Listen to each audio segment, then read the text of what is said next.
Hello, स्वागत है आपका और एक वीडियो में जिसमें हम बात कर रहे हैं भगवान है या नहीं और भगवान का एग्जिस्टेंस किस तरह से प्रूव किया जा सकता है या तो फिर एथियस्टिक व्यूज़ को किस तरह से अपग्रेड किया जा सकता है।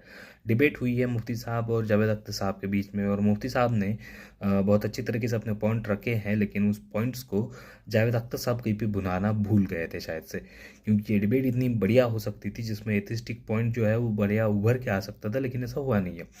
खैर, जाने दो। देखो, प्रॉब्लम ये है इस पूरे डिबेट का हिस्सा कि हम गॉड के एग्जिस्टेंस पे तो ज़रूर बात कर रहे हैं, लेकिन जो मेरा बुनियादी सवाल था, जो मैंने शायद से मेरे दूसरे वीडियो में भी उठाया, कि क्या हमको सच में पता है भगवान क्या है। मतलब एग्जिस्टेंस पे डिबेट करने के लिए हम मरे जा रहे हैं, बट हम ये प्रूव नहीं कर पा रहे कि भगवान है क्या। क्योंकि अगर वैसा होता तो डिफरेंट रिलीजन का कंसेप्ट होता ही नहीं। डिफरेंट रिलीजन इसलिए है ताकि हम गॉड को इंटरप्रेट या समझ ही नहीं पाए हैं। मेरी जितनी जानकारी है, मैं समझ रहा हूँ कि हर एक रिलीजन में गॉड को थोड़ा थोड़ा समझा गया है।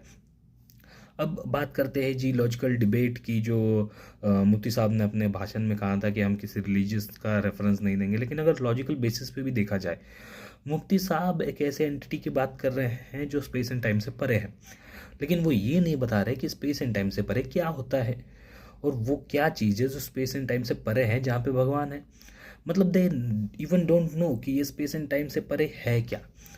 और अगर आप भी अपने आप से सवाल पूछे कि अगर मैं स्पेस एंड टाइम से अलग करूँ तो मेरे को क्या मिलता है, कहाँ पे है भगवान, राइट। तो जनरली ऐसी चीज़ें जो कि लॉजिकली भी थिंक करना इम्पॉसिबल है, तो उसके बारे में इंफॉर्मेशन होना पॉसिबल ही नहीं है। क्योंकि अगर आप किसी चीज़ को टाइम एंड स्पेस से अलग कर देते हो ना, आपको उसके बारे में एक इंच भी, एक एक थोड़ा सा भी पता नहीं हो सकता, क्योंकि वो चीज़ ही क्या है जो स्पेस एंड टाइम से परे है, वो ही एस्टेब्लिश नहीं हुआ है। या तो आप ये एस्टेब्लिश कर दे कि स्पेस एंड टाइम से परे क्या है, क्या होता है स्पेस एंड टाइम से परे। और अगर चलो ये आपने एस्टेब्लिश भी कर लिया क्या होता है, तो उसको एक्सप्लेन कैसे करेंगे, क्योंकि उस वर्ल्ड में तो हम जा नहीं सकते जिस वर्ल्ड में गॉड का पैदा है।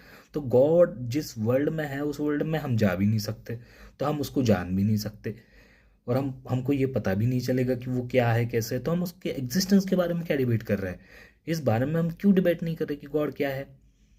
और मुझे लगता है, जितना मैं जान पा रहा हूँ, कि इसमें ही सबसे बड़ी दिक्कत है कि गॉड क्या है, गॉड है या नहीं है। ये तो बात का सवाल आता है साहब, ये तो बहुत दूर की बात है, दिल्ली तो अभी बहुत दूर है। आप बुनियादी सवाल छोड़ के कोई और सवाल के और मौजू के ऊपर बात कर रहे हैं, ये तो कहीं से बात नहीं हुई। तो इसके बारे में ज़रूर सोचना चाहिए, मुझे लगता है। धन्यवाद।